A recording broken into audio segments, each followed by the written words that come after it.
मुंबई त्यानंतर पुणे आणि आता अहिल्यानगर आणि पंढरपुरातील जैन मंदिरावरून जैन समाज आक्रमक होतोय।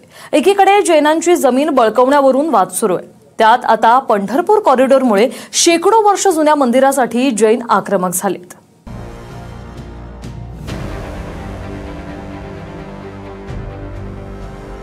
पुण्यातल्या जैन बोर्डिंग नंतर आता नगरमधील जैन मंदिर ट्रस्टची जागा आणि पंढरपुरातील प्राचीन मंदिरावरून जैन समाज आक्रमक झालाय।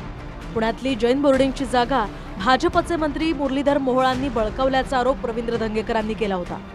त्यानंतर आता अहिल्यानगरमधली जैन मंदिर ट्रस्टची जागा अजित पवार गटाचे आमदार संग्राम जगताप यांनी बळकावल्याचा आरोप होऊ लागलाय। तर दुसरीकडे पंढरपूर कॉरिडॉरमुळे जैन समाजाचं प्राचीन पार्श्वनाथ मंदिर बाधित होणार असल्यानं त्यावरूनही जैन मुनी आक्रमक झाले। तीनही मुद्द्यांची सुरुवात पंढरपूर कॉरिडॉरवरून करूया।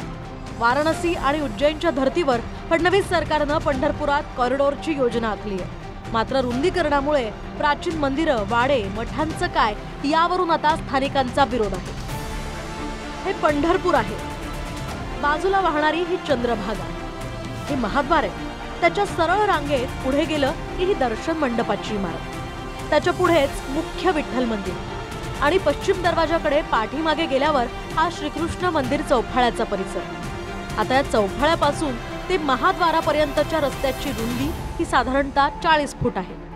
मात्र नवीन आराखड्यात हीच 40 फुटांची रुंदी साधारणतः 380 फुटांवर नेण्याचं नियोजन आहे, ज्याचा परिणाम म्हणून विठ्ठल मंदिराच्या दोन्ही बाजूची घरं, दुकानं आणि काही मंदिरांचं संपादन करावं लागेल। या संपादनाला विरोधही झालाय।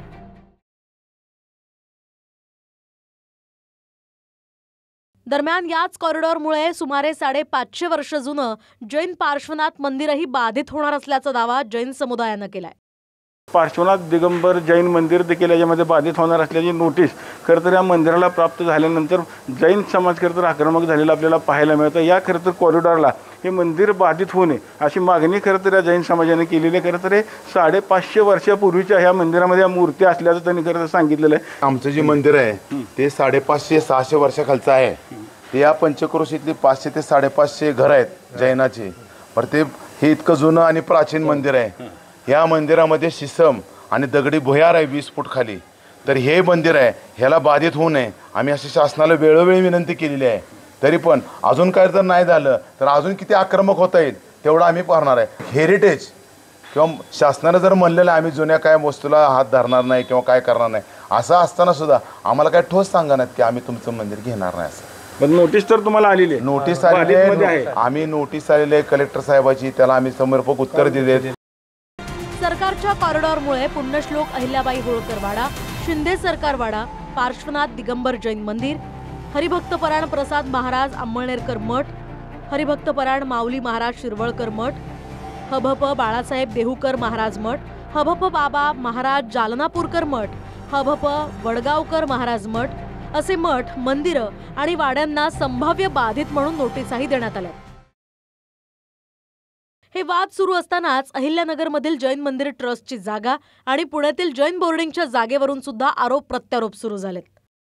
वैसे अभी अहिल्यानगर पंढरपुर के अंदर में 27 अक्टूबर को एक मोर्चा इस एचएनडी के लिए निकल चुका है और अभी समझाने की, निवेदन करने की बात की जा रही है। यदि शांति से काम होता है तो बार बार मोर्चे निकालने की आवश्यकता नहीं है। यदि सरकार हमारी बात नहीं सुनेगी, अहिल्यानगर का जो हमारा स्थानक है, हमारा जो पार्श्व संभव श्वेतांबर जैन मंदिर की जगह है, यदि उसको पूरी तरह से हमारे समाज के हाथ में नहीं दिया जाएगा तो वक्त पड़ने पर मोर्चा भी होगा और जो करना होगा हर किया जाएगा। ते माझे जवळचे आमचे कौटुंबिक असल्यामुळे या एरियात कुठे असेल तर ते इथं येतात। हे माझं कार्यालय आहे, इथं राष्ट्रवादीचं कोणतंही कार्यालय नाही, काही नाही, तुम्ही पाहू शकता।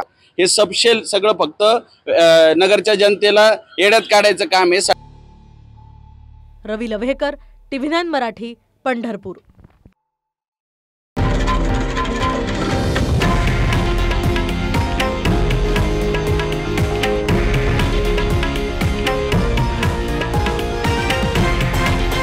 हे आहे देशातील नंबर 1 न्यूज नेटवर्क आणि आपण पाहत आहात TV9 मराठी, एकमेव।